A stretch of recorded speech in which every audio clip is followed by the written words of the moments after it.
ఒక తండ్రి తన మనవడికి క్రీడల్లో మంచి భవిష్యత్ ఇవ్వాలని ఆశపడ్డాడు. కానీ నమ్మిన శిక్షకుడే ఆ కుటుంబం పాలిట యముడయ్యాడు. ఆ రాక్షసుడి వేధింపులు భరించలేక పరువు కోసం బతికిన ఆ కుటుంబం గోదావరిలో ప్రాణాలు వదిలింది.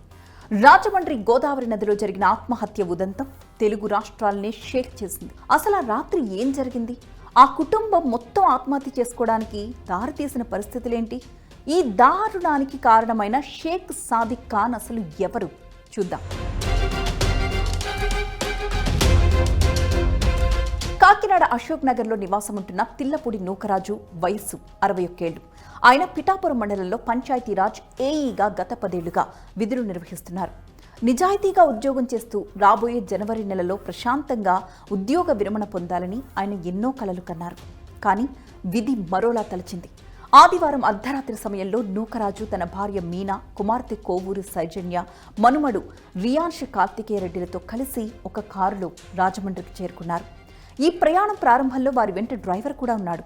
కానీ కొవ్వూరు వైపు మళ్లిన తరువాత మేము కొద్దిసేపట్లో వచ్చేస్తాం, మీరు వెనక్కి వెళ్ళండి అని డ్రైవర్కి డబ్బులిచ్చి మరీ పంపించేశారు. ఆ తర్వాత కారుని నూకరాజు కుమార్తె సౌజన్య స్వయంగా డ్రైవ్ చేసింది. అర్ధరాత్రి దాటింది. రాజమండ్రి వైపు వచ్చి చరిత్రాత్మకమైన రోడ్డు రైలు వంతెనపై ఆ కారుని ఆపారు. క్షణాల వ్యవధిలో ఆ నలుగురు ఒక్కసారిగా గోదావరి నదిలోకి దూకేశారు. కారులో రాసి ఉంచిన లేఖలు, వాట్సాప్ మెసేజెస్ చూస్తేనే వారు ఎంతటి మానసిక క్షోభను అనుభవించుంటారో అర్థం చేసుకోవచ్చు. ఈ దారుణ ఘటనలో కూడా ఒక అద్భుతం జరిగింది తెలుసా? నలుగురు నీటిలో దూకినప్పటికీ 10 ఏళ్ల బాలుడు రియాన్ష్ కార్తికేయ రెడ్డి మాత్రం మృత్యువుని జయించి ప్రాణాలతో బయటపడగలిగాడు. పడుకున్న వాళ్ళని లేచి బోట్ వేసుకుని బయలుదేరి 2 బోట్ల మీద వెళ్ళాం. ఫస్ట్ బోట్ వెళ్ళిపోయింది.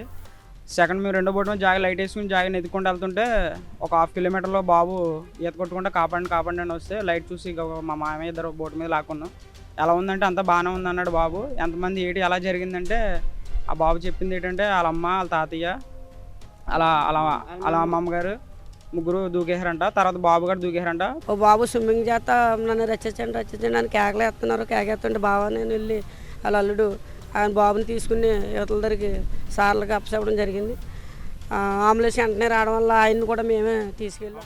మమ్మీని రోజు ఆ సాదిక్ ఖాన్ చాలా గట్టిగా కొడుతున్నాడని, గొడవ చేస్తున్నాడని, మా ఇంట్లో ఉన్న బంగారం, డబ్బులు, లాకర్ తాళాలని వాడే తీసుకున్నాడని ఆ 10 ఏళ్ల పసివాడు కన్నీటి పర్యంతమైతే చెప్పాడు.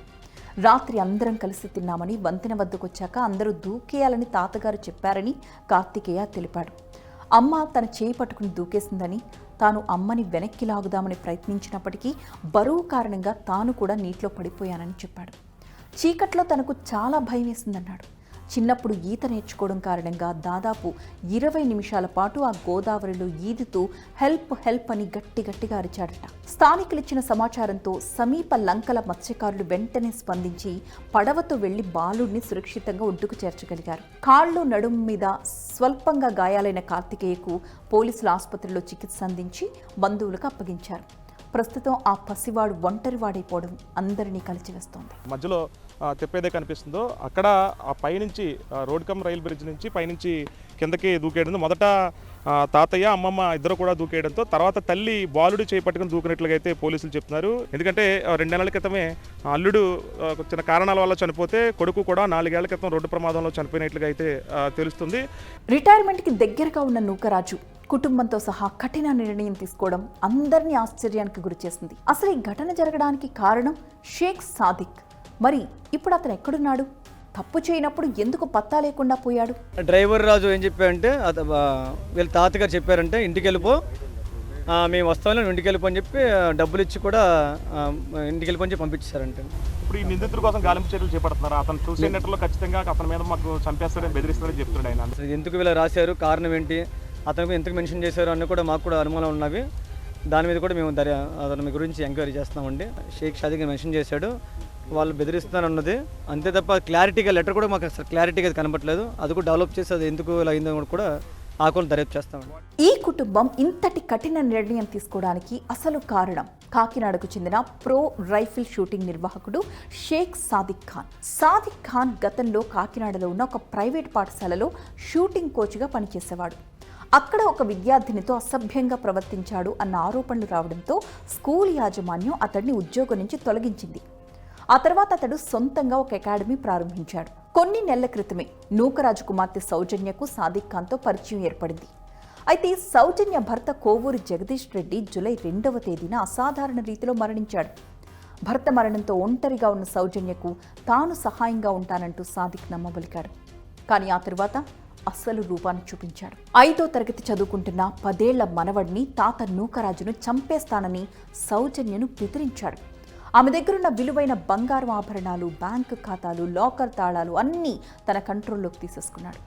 పరువుగా బతికిన కుటుంబాన్ని మానసికంగా తీవ్రంగా చిత్రహింసలు పెట్టాడు. బయట ఎవరికైనా చెప్తే నీ కుటుంబాన్ని తుదముట్టిస్తానంటూ బ్లాక్మెయిల్ చేశాడు, బెదిరించాడు. ఈ వేధింపులు తట్టుకోలేక ఆ కుటుంబం సామూహిక ఆత్మహత్యకు పాల్పడింది. ఆత్మహత్యకు ముందు ఏఈ నూకరాజు కలెక్టర్, ఎస్పీలను ఉద్దేశించి ఒక సంచలన లేఖ విడుదల చేశాడు.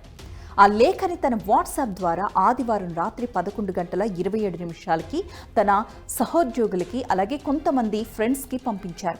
ఆ లేఖలో ఏముందో తెలుసా? నా అల్లుడు జూలై 2న మరణించాడు. ఆ తరువాత నా కుమార్తెకు సహాయంగా ఉంటానని సాదిక్ ప్రతిపాదించాడు. మేము అంగీకరించలేదు. 5వ తరగతి చదువుతున్న నా మనవడిని నన్ను చంపేస్తానని మా అమ్మాయిని బెదిరించి విలువైన వస్తువులు, బ్యాంక్ ఖాతాలు అతని అధీనంలో పెట్టుకున్నాడు. పరువుగా బతికిన మా అమ్మాయిని చాలా హింస పెడుతున్నాడు. బయట ఎవరికైనా చెప్తే చంపేస్తానంటున్నాడు. ఇదంతా తట్టుకోలేక నేను, నా భార్య, కుమార్తె, మనవడితో కలిసి ఆత్మహత్య చేసుకుంటున్నాం. ఆ దుర్మార్గుడిని మాత్రం వదిలిపెట్టద్దు, కఠినంగా శిక్షించండి అంటూ ఆవేదన వ్యక్తం చేస్తూ సూసైడ్ లెటర్ రాశారు. ఈ మెసేజ్ చూసిన సహోద్యోగులు ఒక్కసారి షాక్కి గురయ్యారు.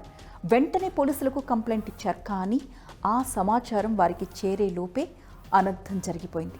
సాదిక్ సైకోయిజంతో నూకరాజు కుటుంబం తమలో తామే కుమిలిపోయింది తప్ప ఏ రోజు ఆ బాధల్ని బంధువులతో పంచుకోలేదు.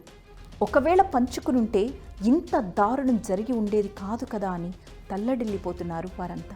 నేను ఇల్లు అన్నయ్య గారిని వదిలి చూసేసి వచ్చేస్తాను, అంతవరకు అండి. అన్నయ్య గారు ఇంకా 2 స్టంట్లు వేయించాలండి. రేపు మంగళవారం వెళ్తాము, బుధవారం స్టంట్లు వేసేస్తారమ్మా, వదినతో నీకు ఫోన్ చేయంతో నువ్వు ఏడొక తెల్లి అని మొన్న శనివారం వెళ్ళానండి వాళ్ళ ఇంటికి. నిన్న మధ్యాహ్నం కూడా మాట్లాడాను. అన్నయ్య షుగర్ ఎలా ఉంది? ఆయన షుగర్ పేషెంట్ కదండి. అవును సార్.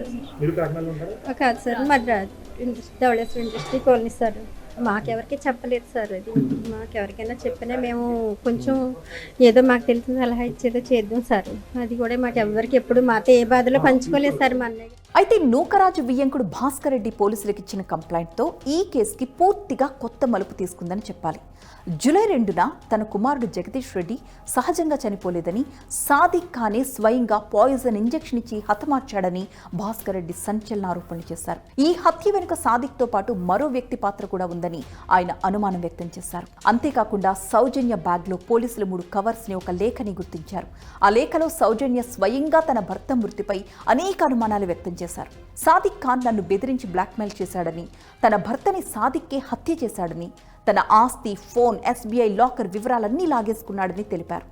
నన్ను మతం మారాలని కూడా బలవంత పెట్టాడు అని ఆమె ఆ లేఖలో పేర్కొన్నారు. తన కుటుంబాన్ని చంపేస్తానని బెదిరించాడని, ఈ వేధింపులు భరించలేకే మేమంతా చనిపోతున్నాం అని అందులో స్పష్టంగా రాసిందామె. ఈ ఘటనపై ఉప ముఖ్యమంత్రి పవన్ కళ్యాణ్ తీవ్ర విచారం వ్యక్తం చేశారు.